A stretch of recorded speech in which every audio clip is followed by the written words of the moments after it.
Welcome to News You Can Use, presented by Supreme Lending. News You Can Use offers timely information related to the housing and housing finance industry that we believe will benefit you and your customers. This is News You Can Use. This is News You Can Use, and I'm Pat Flood. Today I wanted to share an update on the current state of housing and share the economic data that helps us to best predict where the housing market is headed next. First, let me share the key drivers that drive demand for housing. Arguably the biggest driver of demand for housing is population growth. The bottom line is that we all need a roof. We either rent a roof or we own a roof. Over the last 50 years, home ownership has averaged around 67%. That is, 67% of the U.S. population owns their roof as opposed to renting their roof. And so, one of the biggest demand drivers for housing is population growth. Fortunately, for all of Supreme and for all of our realtor friends in the audience today, we don't live in Detroit or Buffalo or Philadelphia where population is shrinking.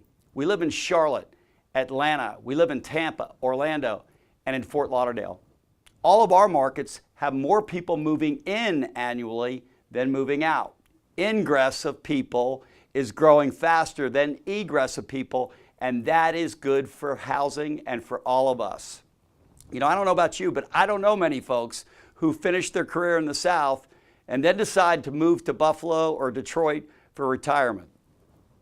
And so, we're in a good place as population continues to grow at just under 1%, but it's growing even faster in our markets. The second biggest driver that impacts housing demand is what's happening in the employment market. People are more willing to borrow to buy cars and houses if the economy is growing because they feel secure in their employment and feel like they'll be more likely to make money in the future.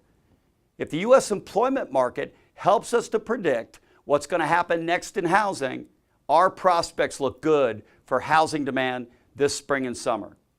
The most recent employment report, which is released the first Friday of every month, reported that the U.S. economy generated over 250,000 jobs in April.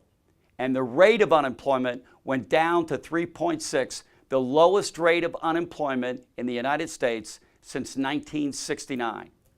We currently have the best employment market in the United States in the last 50 years. The third significant determinant for the direction of the housing market is interest rates, as the cost of money affects affordability. The 50-year average on a 30-year fixed-rate mortgage is just under 7%. The rate today is 4 to 4.5%, depending upon a customer's credit score and down payment. That rate is substantially lower than it was in the second half of last year when rates were 5 to 5.5%. It's a full percentage point lower now. Interest rates today in May of 2019 are similar to our employment numbers. They are at or near 50-year lows. As a result of the current employment environment and current interest rate environment, the Fannie Mae Affordability Index rose 5 points in April to 89.8, its highest level since June of 2018. In February of this year, Doug Duncan, the chief economist from Fannie Mae, he joined Supreme on our Personal Professional Best program, and he forecasted at the time that housing sales were likely to be up 1 to 2% this year. Sales in the first quarter of 2019 were down year over year from 2018. But based on the data I just shared, we expect the second quarter and third quarter of 2019 to be significantly better than Q1 of this year. And we expect Doug's forecast of a 1% or 2% increase to not only be met, but we actually think he's going to increase his forecast. Hopefully, all of us are experiencing the pickup in demand. And I'm happy to tell you this morning that all of the drivers of housing sales are indicating that the recent pickup we've all experienced should continue to improve throughout the spring and summer selling season.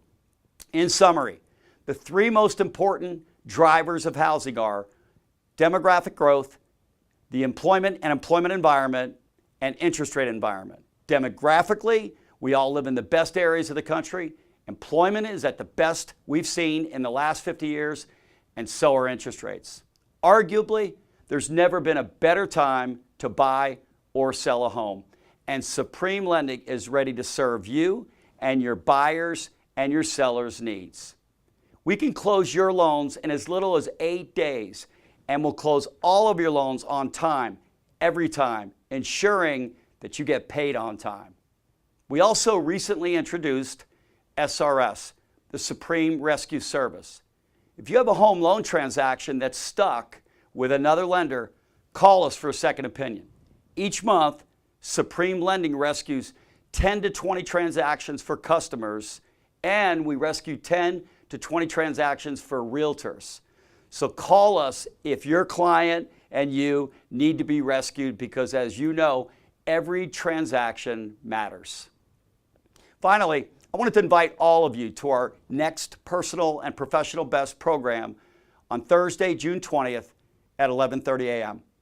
Our topic will be family and relationships, and our guest speaker will be New York Times best-selling author Bob Goff. Bob wrote Love Does and Everybody Always. He's amazing.